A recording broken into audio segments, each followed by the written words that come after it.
Welcome back, everyone, to the Mom with Moms podcast. This is our 4th episode. We're excited to be back here at Bell Works in Homedale, New Jersey. Today's guest is Emma Lipnicky. She is the founder of Liv Like a Unicorn Foundation.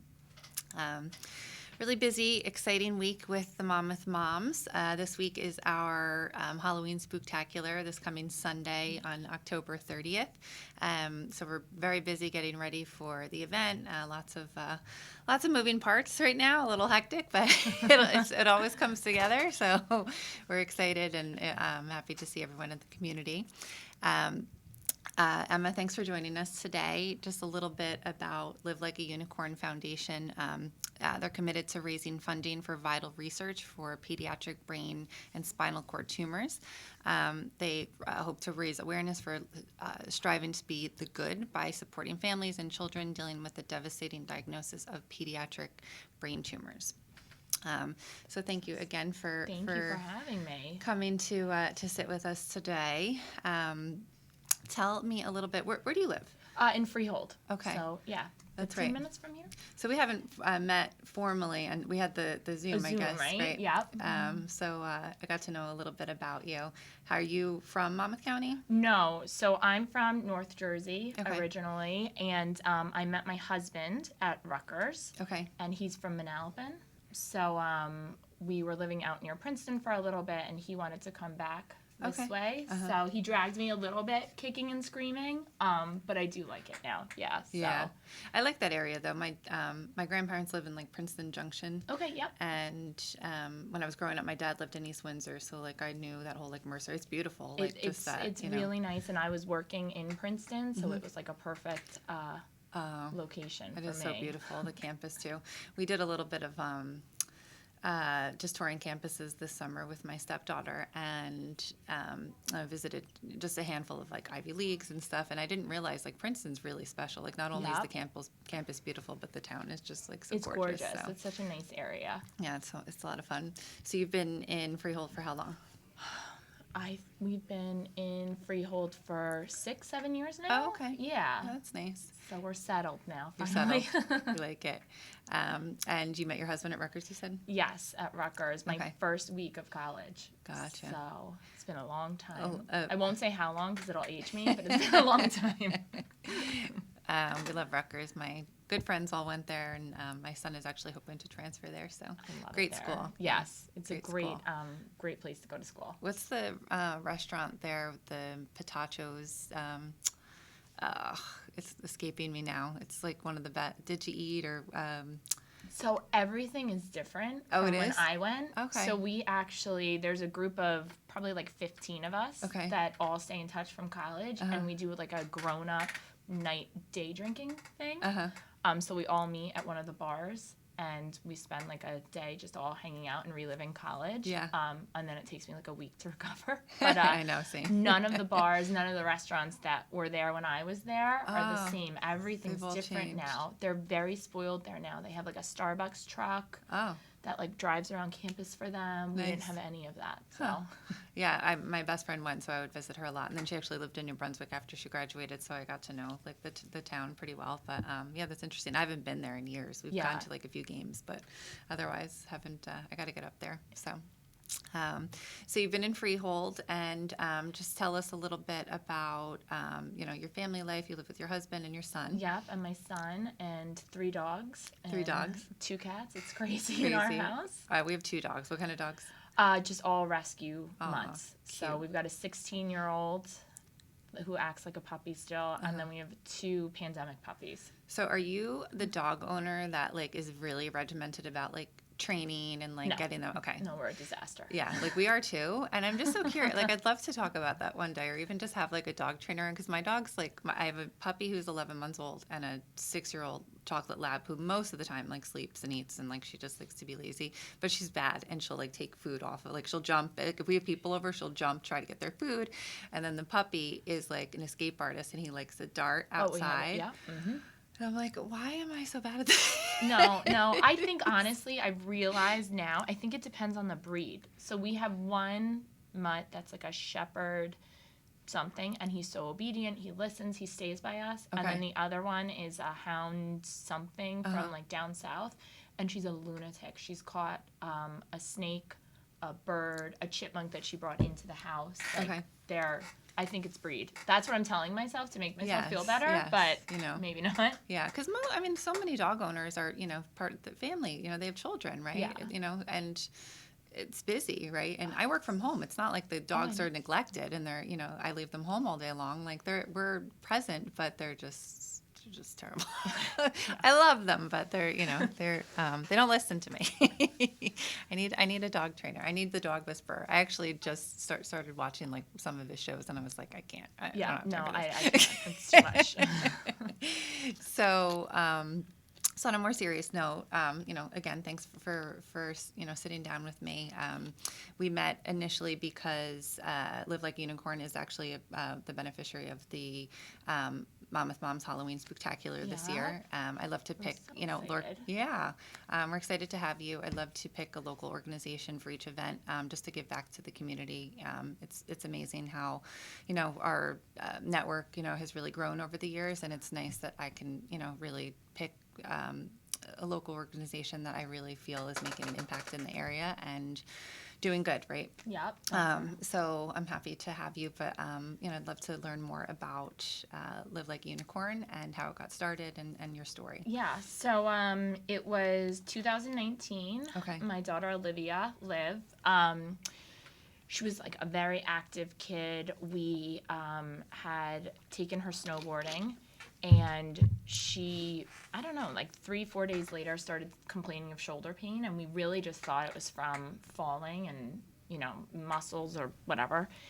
And it was getting progressively worse. I took her to the orthopedist. They said it was probably just a sprain. And I just felt that like in my mom gut intuition that something wasn't right, because it was just getting worse and worse. So after 2 weeks of probably like 7 or 8 trips to the orthopedist, and they kept dismissing me, I was like, you know what? I just know something's not right. So I put her in the car. We drove to the Children's Hospital of Philadelphia. And we went through the emergency room, and they said, well, it's definitely, there's no fracture. There's nothing that we can see on the scans that she's had. So we're going to put her through a quick CT to see if we can pick up anything. And at first they thought it was like a nerve issue. And they just happened to catch her spinal cord, her upper spinal cord on the imaging, and they found a tumor. She had just been playing in a soccer tournament like a few weeks prior, and they were like, she's got, something that's not supposed to be there. So, of course, you're not thinking that ever, right? You're never thinking that we're the family that this is going to happen to. So we were admitted right away. She had a 14-hour surgery, and they told us, she's probably going to come out with deficits. It's in her spinal cord where all her nerve endings are. So she came out of surgery. She couldn't really move her legs and her right arm. And they really kind of prepared us, like she might never walk again, and we'll give you the pathology, we have to send it out, it'll come back like a week later. So obviously like our whole world was turned upside down. We got the pathology back, and it was the most aggressive form of pediatric cancer, something called, was a high-grade glioma, which has the histone H3.3K27M, which is the most deadly mutation in childhood cancer. Wow. They told us there were 0 treatment options. Anything that we did was palliative care and to go home and make memories. Wow. So obviously, like, your whole world is turned upside down. We kind of threw ourselves into like making a plan and research, because I was like, what do you mean? And this is CHOP too, right? Like one of the best hospitals in the country. And I'm like, what are you talking about? There's no treatment for this kind of childhood cancer. So, very long story, a little shorter. We ended up getting her radiation at the Rutgers Cancer Institute. So I would be driving her there every day. And she was how old at this point? She was 8. She was 8, okay. And my son was in kindergarten. He was 6 when we were going through all this. So she was in 2nd grade? Yes. Okay.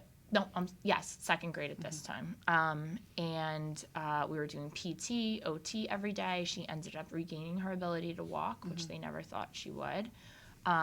She was like in a quick amount of time. Yeah. Okay. Yeah, she was a tough cookie and was just working really, really hard. And we had an amazing physical therapist at the Children's Specialized Hospital, and she just pushed her really hard. And she ended up regaining her mobility for that. And we ended up enrolling her in a clinical trial out of NYU. Okay. So during that time, she was definitely starting to make progress, do a lot better, and we kind of were hopeful that. So you called, like, who did you found this clinical trial? Yeah. And so how did you even know, like, who to call? So luckily, my husband's in pharmaceuticals. Okay. And he is very smart with all of this. It was not my wheelhouse. So he was throwing himself into researching all these clinical trials. I was teaching myself how to become a neuro-oncologist within like a few weeks. Right. And we found this clinical trial out of NYU that she was a candidate for. And we luckily had some connections, made a few calls, and got her enrolled in that. Okay. So, yeah, it was going pretty well until that summer. She started to get really bad headaches again, and for those who aren't versed in, tumors, it's bad news when your kid starts getting headaches because it's all the intracranial pressure, and it sometimes means that your fluid isn't draining, right? So we ended up at Jersey Shore Hospital and with a really bad headache. She got discharged. We went back, and the next morning we got admitted. The next morning we tried to wake her up and she was unconscious. Oh my gosh. And it was way over, it was like a Sunday too, so it was like way over their head. We called our oncologist in the city, and we ended up getting her back to NYU, and she had emergency surgery to place a shunt in her brain to help move all the fluid.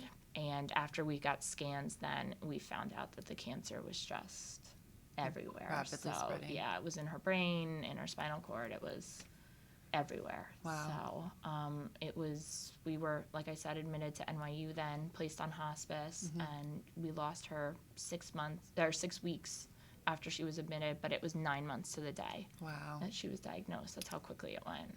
Sorry. Thank you. It's just a heartbreaking story, and I've read about it, and you've actually told me pieces of it before, but it's really just I'm so sorry for your loss. Thank you.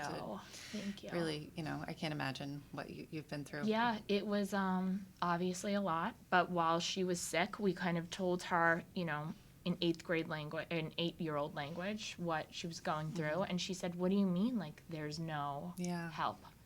And we didn't realize before she was diagnosed that only 4% of funding goes to pediatric cancer, and of that, only 1% goes to central nervous system tumors, and that's the #1 cause of death by disease in children. Yeah. So she was like, "I want to do something about it. I'm going to do a fundraiser." So we said, okay. And she had done something for her soccer team, a clothing drive, like a few months prior, and she was like, "I want to host one in our front yard." And I said, "Okay, I'll help you." So we kind of blasted it all over social media, and her and her friends did like a bake sale, and they ended up raising $10,000 that weekend. So that's incredible. Yeah, it was crazy, and that's kind of how our foundation was started. And she loved unicorns, right? Yes, like any other 8-year-old girl. Yes, she loved unicorns. And so she named it Liv Like a Unicorn. Right. Yeah. Oh, I love that. So, so you had the logo and everything like at the time, or kind of all? No, I think I had like made something online and pieced something together, and then a friend of mine, after we became official, after we lost Liv, she jumped on board and was like, "Let me help you." One of the moms from school. So wow. So this is still 2019 when she passed? Yeah, she passed November 6th, 2019. Okay. So it's only been it'll be 3 years. In a couple weeks. So this is pre-COVID, right? Yeah. The world has completely, obviously changed, in this 3 very long and short years too, right? This kind of flown by. So what was that like, at that time? What was that winter like for you and your husband and your son? So it was crazy because we lost her and kind of then rushed through the holidays. Right. And then the pandemic hit in March. So we had no option but just to like sit around at home, the three of us, which for us, I honestly think that it probably was one of the COVID, which I know has decimated so many people, but for us, no, there were silver linings. Yeah. It was one of the best things that could have happened because we were, you know, when Liv was in treatment, our son was being shuffled from like person to person. We were never home. We disappeared for 6 weeks. Right. We were parenting him through FaceTime. So we really got to like hunker down as a family and like kind of figure out our new normal, work through like some of the beginning stages of grief and kind of settle into it. Right. So for us, it actually was a little bit of like a blessing. Right. No, I could see that, you know, like not, you know, spending time apart, right? Yeah, and there were no distractions from anything, which I guess was like, you know, obviously really hard too, but it did make us do like a lot of work to kind of figure it all out. So she was perfectly healthy up until she was 8. No, perfectly healthy. Just a normal, you know, ear infections or just normal stuff, right? Ear infections, just typical kid stuff, you know. Wow. And it was just, she just started complaining about pain, and then it just kind of rapidly. Yeah. And is that, obviously you know so much more now in the last 3 years of you know, since you founded this organization. Is that common, like that it comes on so rapidly? Yeah, and we basically won the bad lottery. Is really kind of listen. There's so much more research that needs to be done, but it just comes on like that. I have a girlfriend of mine who's on the board, and her daughter just started losing balance. Okay. And that's how they found her tumor. Yeah, I've heard that before. The I don't know what it is about the balance, but yeah, because it throws off all the hydrocephalus. Okay. And your like I was talking about before, like all the pressure in your brain makes you dizzy is one of the things. So the tumor basically puts pressure on the ventricles of your brain, so your fluid isn't draining as it should. Okay. So on the first time we spoke, I think I asked you, like, you know, you experienced lots of different things in those 9 months while she was going through treatment, but there were a lot of glaring issues within, like, the, you know, just the experience of going through such a, you know, just a traumatic time in your life with your family, and how broken the system is for kids with pediatric cancer. Yes. So just tell us a little bit about, you know. So like I said before, I think the funding is not there. Right. So I think that you don't have, with some diagnoses, right? Like childhood leukemia used to be a death sentence, and now they've gotten so much funding that there's some really great treatment options. Okay. But I think that brain tumors and central nervous system tumors aren't there yet. I think that the expenses, I didn't realize, like, I knew health insurance, and we had great health insurance, and that was great. Yeah. But, you know, we were driving into NYU. It was tolls, and then every time we parked, it was $50. So, you know, and then at the hospital, $50. At the hospital, yeah. Wow. Well, because it's NYU, so you have to use a private parking garage, like all over the city. They don't have a parking structure there, right? Okay. So every time we went to clinic, and I mean, even in New Brunswick, I would have to park at the George Street parking lot, and that was, I think, $20-$30, something like that. So when my husband and I would sit down at like the end of the month and look how much we were spending on parking, it was insane. Wow. I think that people don't think about those kinds of things, like those expenses. You think like medical bills and that kind of cost, but like everything else. And you're there, insane. you need to eat. You're obviously not making dinner at home, right? Or were people bringing food with them? So we were really lucky. We had a bunch of people really help us. Okay. We had a meal train set up in the beginning, and then towards the end. A girlfriend of mine knew someone at Eat Clean Bro, and they were amazing and donated a gift card to our family because there's a lot of research on high protein, low carb diets for kids going through cancer treatments. So we were really luckily able to like order food and have it delivered because yes, the last thing you want to do when you get home from like being in the city all day or wherever is cook anything. So it gets expensive just, you know, if you don't have that. there's some families that, maybe didn't have the means or the, just the people that knew about their situation. They don't. And like, that's what my husband and I always say, that another silver lining I'm always trying to find is that the amount of support that like our school community, like our Freehold community, people that we went to college with and his work family, like, were absolutely amazing. Wow.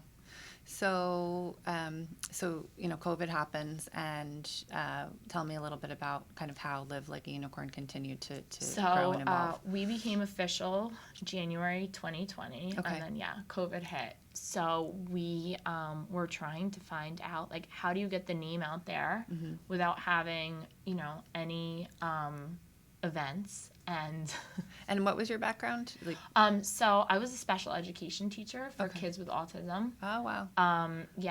Until I had children, and then I decided to stay home. And then I got really involved when we moved to Freehold. I didn't know anyone, so I got involved in the school and the PTO and kind of picked up some of these skills like through that a little bit. Right. But I always joke I'm like flying by the seat of my pants trying to figure it all out. Yeah. Well, you've done an incredible job, but it's, it's really got, taken some serious, acknowledgement in the community, which, is so nice. But I think, it was, we had those 2 months before COVID hit to kind of get our name out there and like say what we were doing. Jersey Freeze was amazing. I've become friends with Katie, one of the owners, and she called me and said, Liv's birthday is February 19th. And she said, we want to do something for like Liv's birthday. What do you think of doing? Like, we'll do like either an ice cream or like a shake or something. And they had done a fundraiser for us when Liv was sick. And I was like, yeah, that sounds great. Let's see how it goes. Right. And it was unbelievable. I mean, the lines were like wrapped around the building. Wow. It really helped us kind of like start and get our name out there. And really like understand what the opportunity was at hand as to, the impact you could make for awareness, right? Yeah. So what are some of the things that, you started doing in the beginning, and then kind of how it's evolved into what you're doing now? So in the beginning, I think we were trying to do like TikTok challenges. I've definitely learned like that was a little bit of a flop. I am not social media savvy, which is like, I know my weakness. We were selling t-shirts. We were just trying anything we could to really get people engaged somehow.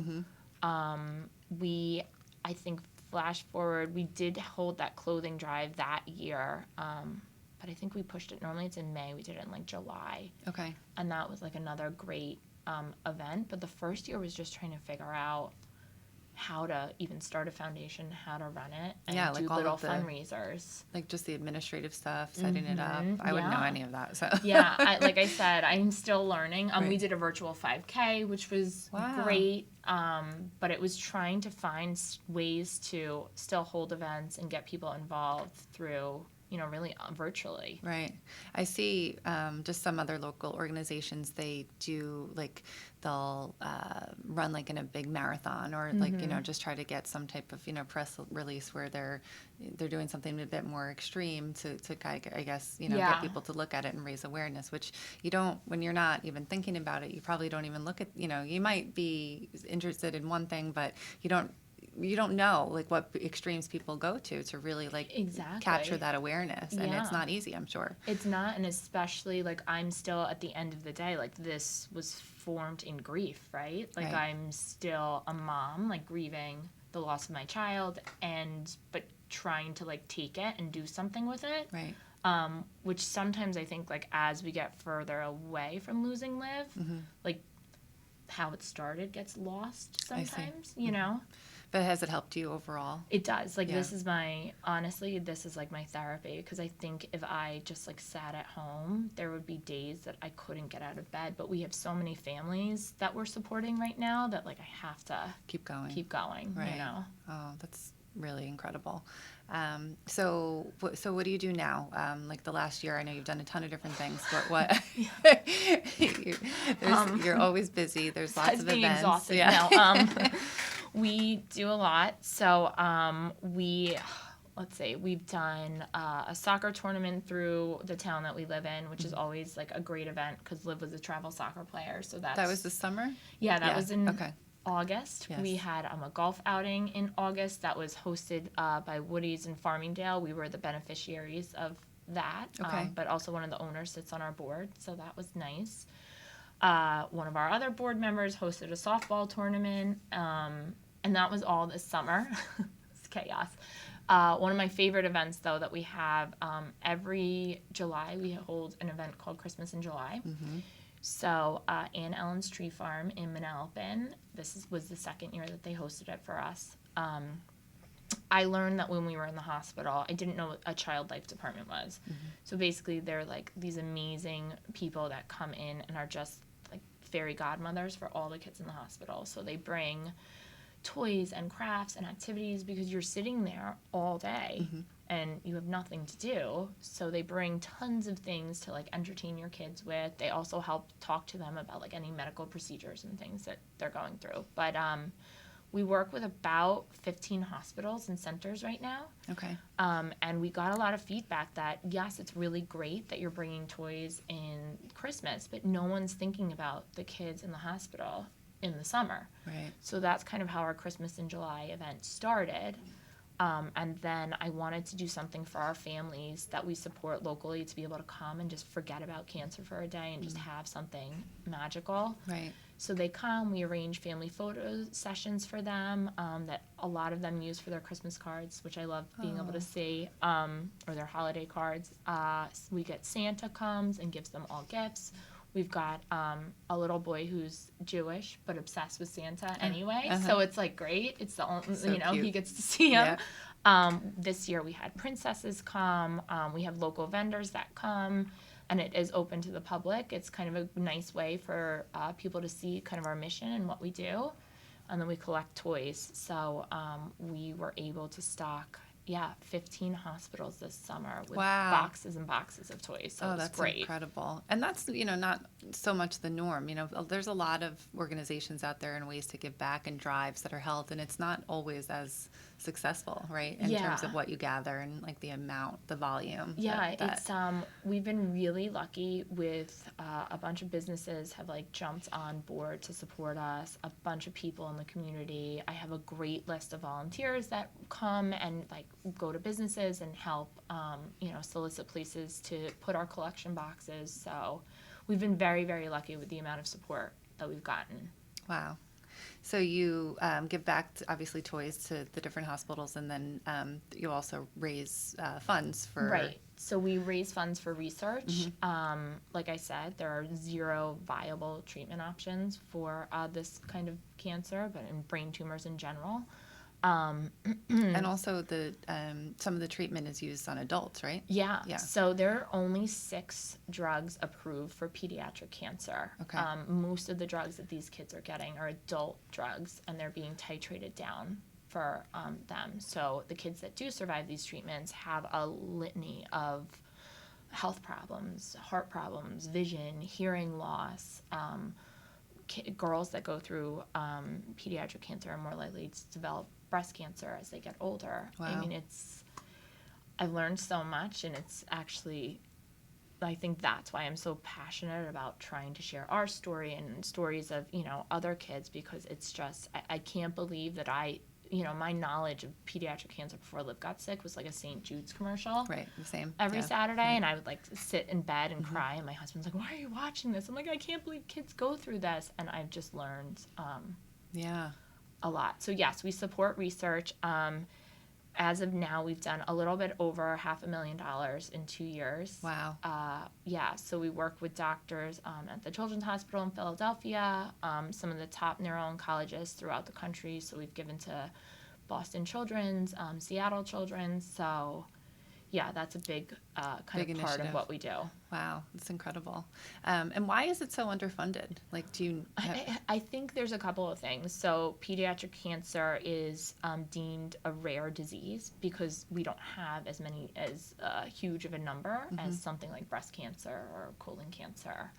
So that's number one.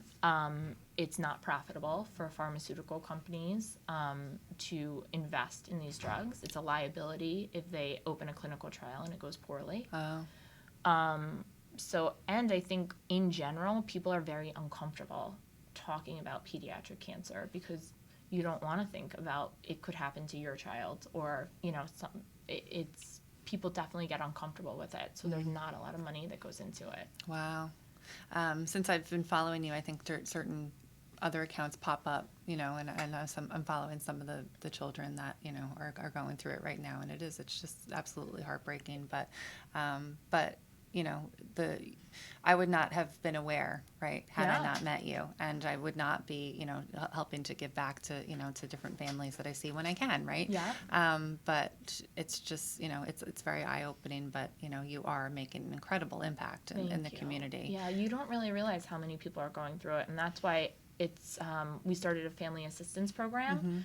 So many of these families are driving back and forth to the hospital. And like I said, like for us, it was tolls. But with gas and the prices that it is now, so we do a family assistance check that I literally give them a check and say, put it towards what you need. So if you need gas, if you want to DoorDash your dinner, because you don't want to have to cook every night, like use it for that. Interesting. And they not only that, but they also have to take time off of work or maybe stop working completely. Well, normally one parent does. Yeah. There's no way that you can do it. Right. Working. And that's an incredible hardship on, a family unit. So I don't care, if you have means or you don't. It's, it's incredibly impactful for the family. So how is your son doing through all of this? So he was 6 at the time. Okay. He's going to be 9 in, oh my God, no, he's going to be 10. Oh my gosh, he's going to be 10 in March. So he is now older than his sister ever was, which is like that. Wrapping my mind around that was a tough one. Yeah. But he is, I think this is the first year since everything that he is actually like found his stride. He's really doing well. He's has great teachers at school. He's got some really good friends. He's on a great new soccer team. So he is doing really well. He helps a lot with the foundation. He, meets a lot of the kids that we support. I think that helps him to I really wanted him to learn the lesson that when something bad happens to you, like you can't just give up. Right. Like I wanted to teach him about resiliency and empathy and all of that. So, this is the first year I can say that he's doing really, really well. And he probably enjoys, some of the events that you have, and I hope that you're going to bring him to the Halloween event because he probably feels like he's part of, it, and it's probably helped his grief too, right? Yeah, it does. His school has been really great. They do a walk-a-thon every September for pediatric cancer awareness. Wow. We do something in February for Liv's birthday. I mean, like one of his favorite things to remember Liv is to go to Jersey Freeze on her birthday. Okay. And he'll go and he'll make the shake with Katie and Matt and stuff like that. I think when you lose someone in your family or your child especially, you want to keep their memory alive. And as time goes on, I think it's more and more difficult as your story gets further away. Right. But when people do things like that, it really, really helps him because he loves talking about her all the time. Oh, that's so nice. So she's not, he doesn't feel, maybe uncomfortable bringing her up, right? She's so present and she's still, and that's what I wanted to make sure, I think, because I think people get uncomfortable with grief and loss, but when it's a child, it's even worse. And I wanted to flip that script and that narrative. That's why I'm so open. I write kind of like a little blog sometimes on the foundation page that I want people to realize that we want to talk about Liv. We want to remember her. And I think so many grieving families feel that way about their child especially.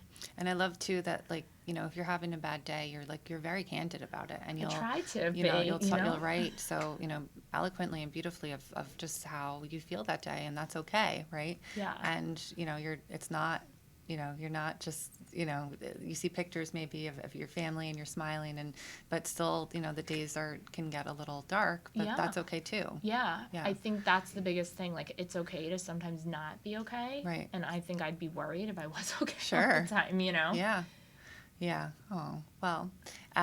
So I always like to ask, what do you and your family like to do now? When you're not obviously, working on the foundation, your husband's Our working. life is really taken over by soccer. Okay. So, like I said, my son does travel soccer, so that's a lot of the weekends. You will find us on the soccer fields all day, every day. Great. And then we love, going out to dinner.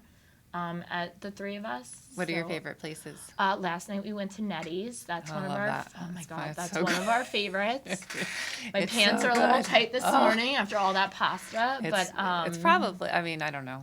I don't like. I don't know. But it's definitely like top 5 for me. I love it. Maybe top 3. I love it. It's so good. It's one of our favorites. The steak is so good. Oh my gosh. Oh, I haven't had it. Oh, it's delish. We have like our set thing, and my son loves the mushrooms there. Okay, I haven't had those. Like, I don't actually even think he knows that they're mushrooms, and I'm not going to tell him because then I think he won't eat them. Right. And he just like by the handful loves them. So that we're always at Jersey Freeze either getting like milkshakes after soccer or burgers or whatever. Yes, the food is so great there. Oh my God, I love it.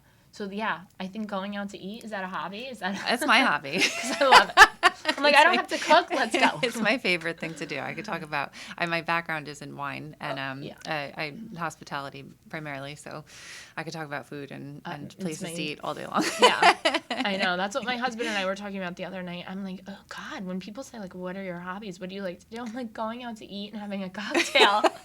That's a hobby. I don't know.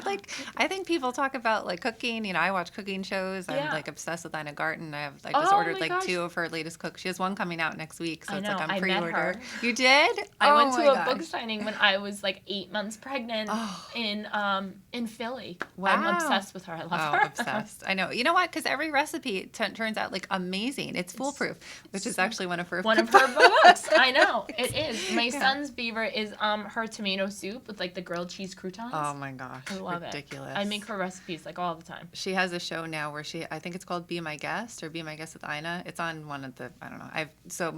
I literally most of outside of the podcast, I sit in front of a laptop all day long, and then to not pass the time, but a lot of it is like just writing and following up on emails. So I usually have like something on to kind of pass the time. And so I've been watching her show, and she brings on like different celebrity guests.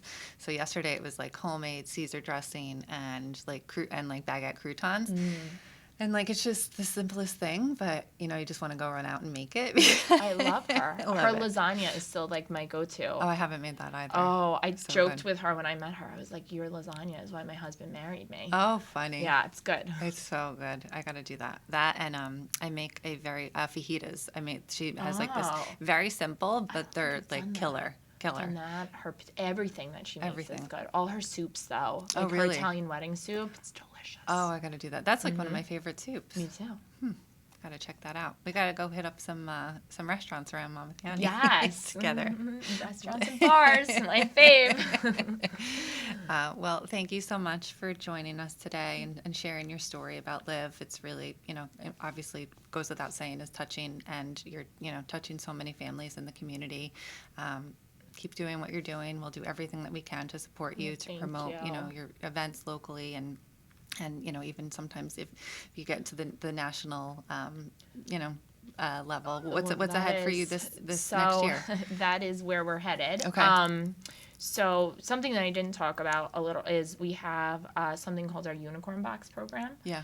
So it started when Liv was in treatment. She was on a clinical trial, and she had to take her medicine every Thursday. Okay. She would wake up on Thursday night. So she would wake up Thursday morning just, in tears, distraught, because it tasted horrible and it made her not feel great. And a girlfriend of mine started dropping little presents off on Thursday morning. So she would kind of flip that and wake up and be excited on Thursdays instead of dreading it. So it would be, anything from like something for her room, a Lego set, whatever it was. So when we started the foundation, that was one of the first things I did. I made up this thing called Unicorn Boxes, and we would send kids in treatment surprise packages of, toys, crafts, whatever it is. So we really pushed that ahead this year. We started partnering with hospitals that are starting to stock them. We've got over 100 kids enrolled in the program now throughout the country. Wow. But next year we're really looking to grow that program and bring it nationally. Okay. So we'll be partnering with hospitals throughout the country, hopefully. Wow. And having them stock those kind of pre-made kits. So it's like a comfort item, a craft, a coloring book, something for anxiety, like a fidget toy. So that is really what we're going to focus on for next year. Wow, that's big. Yeah. Really big. Yeah, it's exciting. I'm That really is excited exciting. about it. So what can our community do to, help just today if they're listening? So I think our website is always a great resource, as well as our social media channels. I'm always posting updates. We have we'll be kicking off our toy drive actually at the event. We'll have information about that.